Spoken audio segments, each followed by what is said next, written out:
Hello, আসসালামু আলাইকুম। কেমন আছেন গাইস আপনারা? সবাই ভালো আছেন? গরম কোথায় কেমন পড়ছে? আমাদের এখানে তো খুব গরম, গোপালগঞ্জের এদিকে অনেক গরম। গরমে বাসা থেকে বের হওয়া যাচ্ছে না, কোথাও কোনো মেঘ নাই। তো আজকে আমরা এসে রান্না করতেছি আপনার চিকেন রান্না করছি, পাতলা করে ঝোল ঝোল আর কি রান্না করব। আর সাথে তিতা পাট শাক, যেটা তিতা লাগে সেটা রান্না করতেছি। সেটা রান্না করা হয়ে গেছে আগের থেকেই। আর এখন চিকেনটা পাতলা করে রান্না করব।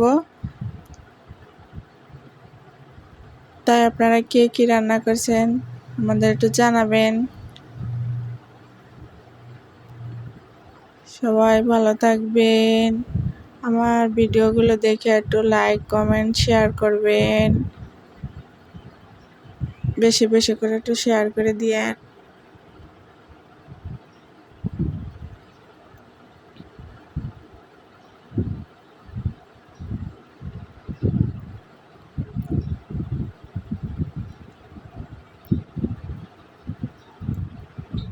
ধন্যবাদ সবাইকে।